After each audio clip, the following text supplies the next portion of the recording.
Auckland, New Zealand's largest port city, is known as a highly livable place, boasting a thriving economy and convenient lifestyle. It has attracted many wealthy Chinese immigrants to invest and settle there. In the eastern part of Auckland, there are many upscale neighborhoods renowned for their safety, Sunny Hills being one of them. However, on November 28, 2020, this area was shaken by a shocking incident. A single, wealthy Chinese woman was found nearly decapitated in her own mansion. As the police dug deeper into the case, they uncovered a highly complex background, from an ordinary employee to a businesswoman with assets worth over $100 million, and then a bankrupt compulsive gambler. Her life journey was full of twists and turns. At desperate points, she had even attempted suicide several times. Adding to the intrigue, she was romantically entangled with at least 3 different men, and her business dealings were riddled with financial disputes. So, what truly led to this affluent woman's tragic death? On November 28, 2020, Ms. Wu, a resident of Auckland, was deeply worried. She had plans to meet her best friend that day, but despite several calls, no one picked up, a behavior entirely out of character for her friend. The 55-year-old friend had been through a lot recently. Her business was struggling. She had just declared bankruptcy, and she had been emotionally unstable. Unable to set her worries aside, Ms. Wu decided to head over to her friend's home in Sunny Hills. The house was a 3-story standalone villa worth $1.2 million. But when Ms. Wu arrived, the front door was tightly shut. Despite repeated ringing, there was no response.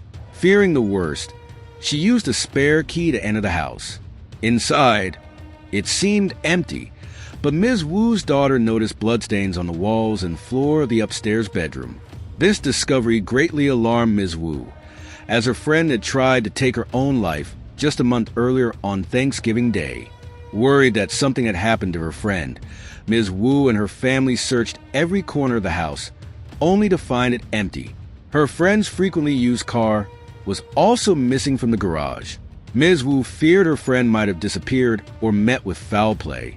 Since blood was found in the room, the police immediately launched an investigation upon receiving her call.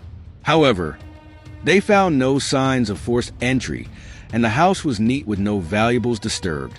But it was evident that the home security cameras had been tampered with. Ms. Wu informed the police about the missing car, and they reassured her that perhaps the owner had driven away for medical treatment, promising to check local hospitals. Yet, she remained insistent that a full investigation be initiated. The following day, a man living on a quiet street near the mansion noticed a Range Rover SUV parked in front of his yard all day. Seeing some blood near the vehicle, he called the police. The officers collected samples from the car and then left, initially unaware that this vehicle was linked to the missing woman. It wasn't until 2 hours later that an officer working a night shift broke the car window. Inside, the car was in disarray. In the trunk, there was a suitcase covered with a blanket and a comforter. When they opened the suitcase, a strong, unsettling odor hit them, revealing the body of a woman inside. The victim was soon identified as 55-year-old Elizabeth Zhong, a wealthy Chinese businesswoman. According to the coroner's report, she had over 20 stab wounds across her neck, chest, face, and limbs. An 18-centimeter slash across her neck almost severed her spine. Given the brutal nature of the attack, the police classified the case as a vendetta killing, suspecting that someone familiar with the victim was responsible. The assailant had managed to enter the house silently and used the victim's own car to transport her body, likely to delay the discovery of her death. Meanwhile, Ms. Wu informed the police that Elizabeth's phone and laptop were missing. But who could harbor such deep malice? And what could have led to such a brutal end for this Chinese woman named Elizabeth? Elizabeth was born in China in 1965, and from an early age, she stood out for her intelligence, always making her parents proud. In college, Elizabeth focused on mastering English, laying the groundwork for her future international career. After graduation, she worked for a time at the Shenzhen Stock Exchange, living a life many envied. She met her true love, Mr. Fu, in a charmingly romantic way. at a small business meeting where they clicked instantly. Not long after, they were married and later welcomed a lovely daughter into their lives. During China's period of economic reform, Elizabeth, working in the securities industry, seized opportunities, leveraging her financial expertise and trading skills to quickly amass a significant fortune for her family. By 1997, already well off in China, Elizabeth and her husband discussed moving abroad for a new chapter with their daughter. After much research and visiting various places, they settled on New Zealand as their destination, eventually choosing the highly livable city of Auckland. Like many other Chinese immigrants, Elizabeth quickly adapted to life overseas, actively building a social network and making connections. Just 3 years after immigrating, Elizabeth established a business school that reportedly enrolled over 100 students in its first cohort. Known for her decisiveness and eloquence, Elizabeth quickly turned the school into a profitable venture. However, it later faced financial disputes and was liquidated. Even after this entrepreneurial setback, Elizabeth remained undeterred. She began sending out resumes and ultimately chose to work as an executive for a large corporation, where she stayed for 9 years. Always bursting with energy and ambition, Elizabeth struck out on her own again in 2010, this time launching a business focused on investment immigration. Tirelessly traveling back and forth between China and New Zealand, she helped wealthy Chinese investors find opportunities in New Zealand, profiting handsomely from her efforts. In 2013, Elizabeth attended an investment immigration seminar in China, where she happened to meet Fong Sun, an entrepreneur 8 years her junior. The two quickly bonded over their shared hometown, a rare connection that drew them even closer. At that time, Fong Sun still lived in China, but had plans to immigrate with his entire family.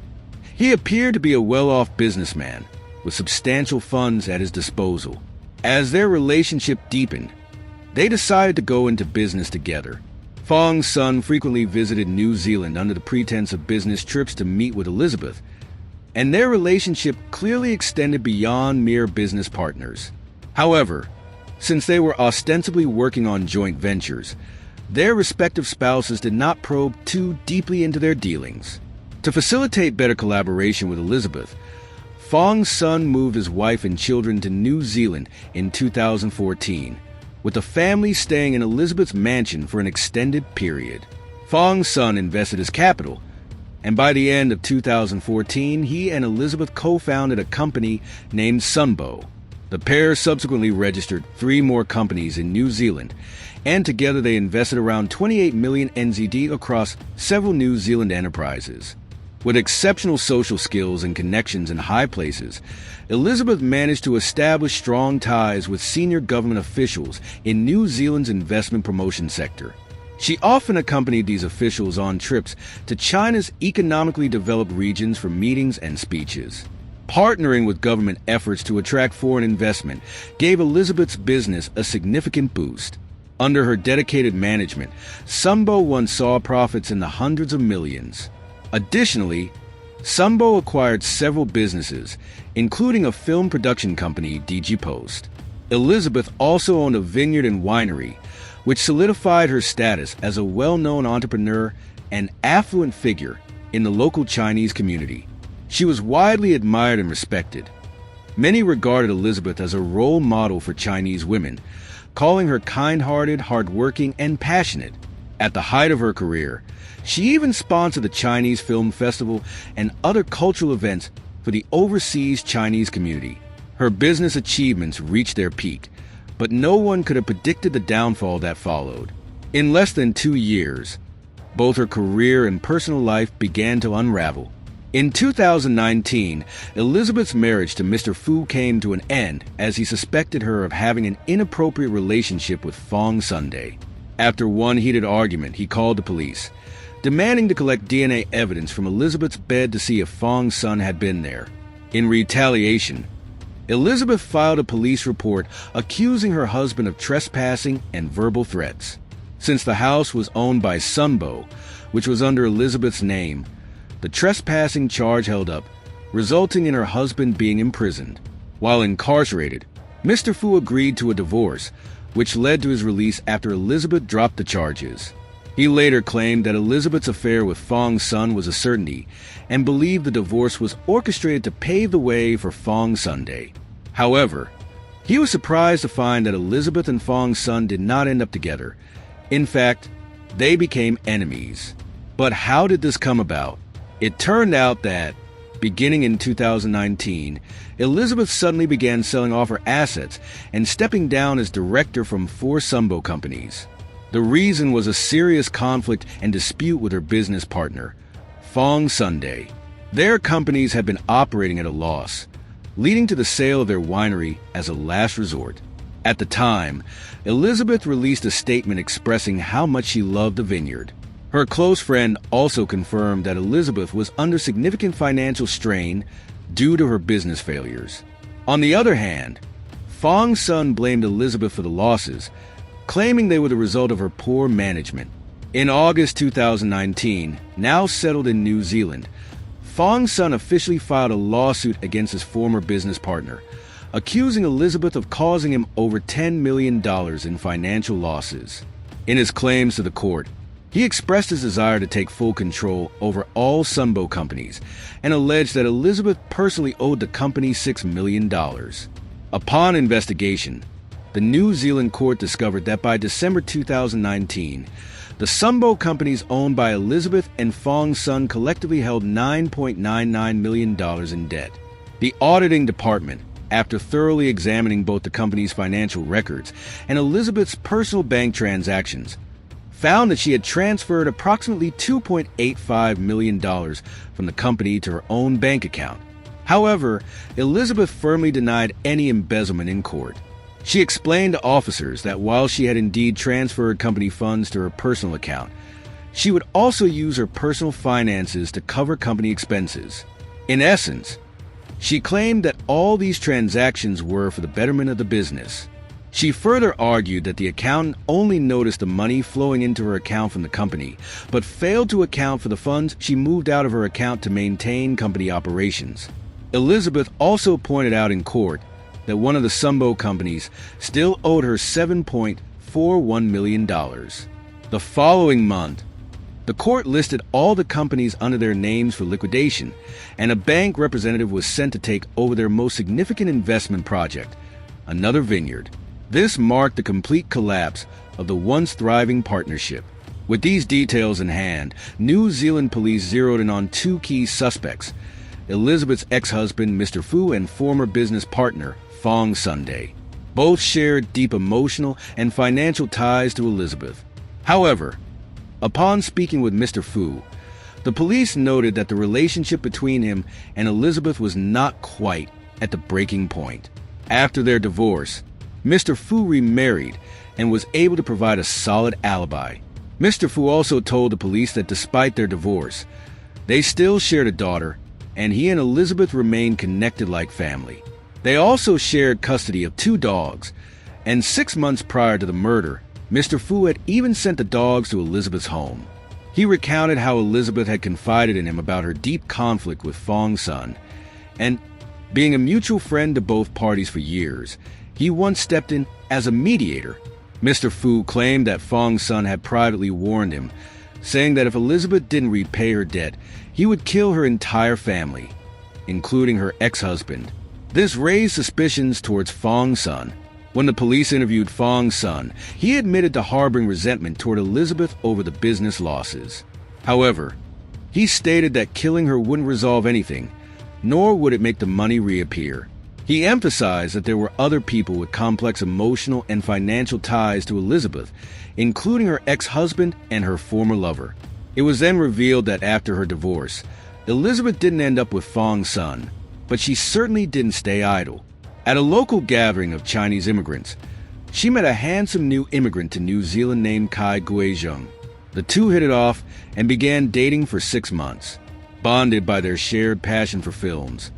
They even founded a film production company together, into which Elizabeth invested around $28,500. During a trip back to China for a romantic getaway, Elizabeth transferred an inheritance of $14,200, left to her by her late father, into Kai Gui-zheng's account at a Chinese bank. However, the pandemic hit the film industry hard, and their film company was no exception. In March 2020, as the COVID-19 pandemic swept across the globe, New Zealand went into full lockdown. Elizabeth, claiming that she felt scared living alone, asked Kai Gui-zheng to stay with her. Though they had already broken up, the two ended up living together once again until just a few weeks before the incident, when Kai Gui-zheng finally moved out of her mansion. Later, amidst the court-ordered asset liquidation, Elizabeth's relationship with Fong Sun completely deteriorated. Facing the brink of bankruptcy, Elizabeth asked her daughter to contact Kai Gui-zheng to demand the return of the $14,200 inheritance. Kai Gui-zheng responded by saying his bank account was frozen and he couldn't transfer the money back to them. When police questioned Kai Gui-zheng, he claimed he had no motive to kill Elizabeth, stating that his financial situation was stable and their breakup was due to differing lifestyles. He also emphasized that he owned 3 properties himself and had no reason to harm someone over such a small amount of money. Kai Gui-zheng added, sorrowfully, that the mansion had once been a source of joy for both him and Elizabeth. He then provided an alibi, stating that during the time of the incident, he had traveled to the East Coast to attend a seminar on industrial hemp. On November 27th, he returned to Auckland, and only the next day did he learn about Elizabeth's disappearance. The police accepted Kai Gui-zheng's account and cleared him as a suspect. With that, all investigative efforts shifted to Fong Sunday. Was Fong Sun truly the brutal murderer? The original informant, Ms. Wu, revealed to the police that Elizabeth had received death threats on multiple occasions. Moreover, some of the neighbors reported that they had recently seen an Asian man sitting in a car parked near Elizabeth's house, seemingly monitoring her movements for hours on end. It appeared that Elizabeth indeed had enemies. Could this man in the car be the elusive perpetrator that the police had been desperately searching for? Elizabeth and Fong Sun's joint ventures had unraveled, and their shared assets were gradually auctioned off. After their fallout, Fong Sun was also kicked out by his wife and moved into a house just a few hundred meters away from Elizabeth's mansion. Much of the money Fong Sun had invested was borrowed from friends in China, and with all that lost, his reputation in the investment community was completely ruined. Fong Sun's days were consumed with handling the liquidation process, meeting with lawyers and preparing for court hearings, while his nights were spent fending off debt collectors from back home. He was utterly exhausted. Aware that Elizabeth would never be able to repay the money, Fong Sun was determined to make sure that she wouldn't live in peace either. He hired a private investigator at a steep rate of 300 NZD per hour to keep tabs on Elizabeth. This investigator, named Jean Jun, was a Chinese acquaintance of Fong Sun and had previous experience as a criminal investigator back in China. Jean Jun bought tracking equipment online and discreetly installed it under Elizabeth's car. From July 2020 onwards, he reported all his findings to Fong Sun in great detail. However, just 2 days before the murder, Jean Jun discovered that Elizabeth had driven alone to a casino in Auckland. Upon further digging, he found that she had visited the casino 381 times over the past 4 years, a clear indication of her compulsive gambling habits. Jean Jun promptly relayed this information to his employer. Jean Jun also told the police that on the morning of the murder, Fong Sun contacted him with specific instructions, saying that there were a lot of police officers around Elizabeth's house, and warned him to stay away. At the time, Jean Jun thought that Elizabeth might be on the run because of her debts. But then it hit him. His tracking device was still under Elizabeth's car. If he didn't retrieve it quickly, the police would definitely find it. Checking the surveillance footage, he saw that Elizabeth's car was parked not far from her mansion. So, he hurried over and wandered around the area. At an opportune moment when no one was looking, he managed to retrieve the tracking device. The next day at dawn, Jean Jun and Fong Sun met at a McDonald's. Fong Sun told him, "Looks like Elizabeth won again this time." Fong Sun then instructed Jean Jun to delete all the data from the tracking device, but Jean Jun didn't comply. Soon after, he learned from the news that Elizabeth had been murdered, and he realized that his boss was the prime suspect. When Fong's son was taken into custody, police searched his house and found a layout of Elizabeth's mansion with all the surveillance cameras clearly marked. However, while the map contained 12 different fingerprints, none of them belonged to Fong's son. Police also reviewed security footage from around Elizabeth's home and saw a man near her residence around 3:38 a.m. on the night of the murder. Elizabeth's phone was turned off at 4:26 a.m., and its signal never reappeared. At 7:48 a.m., Elizabeth's Range Rover was spotted on multiple security cameras in a nearby neighborhood. The pieces of the case were starting to fall into place. Police speculated that Fong's son had snuck into Elizabeth's house under the cover of night, leading to a fierce argument between the two. Afterward, Fong's son committed the murder, stabbing Elizabeth multiple times.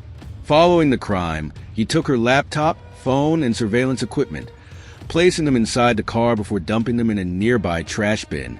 At 8:05 a.m., the Range Rover was seen again on surveillance footage. 3 minutes later, another camera captured a shadowy figure walking from the location where Elizabeth's body was discarded, heading in the direction of Fong's son's rented residence.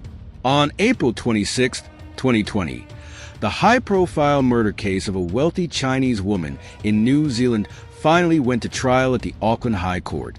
By then, it had been a year and a half since Elizabeth's death.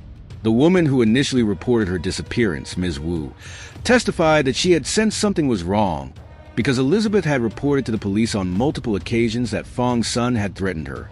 Their friends were well aware of this, and Fong's son himself had reportedly mentioned to his own acquaintances that he was willing to spend a significant sum of money to take care of Elizabeth.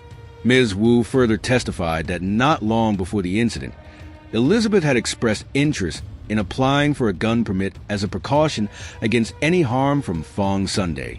Despite the mounting evidence against him, Fong's son continued to deny his involvement in the crime.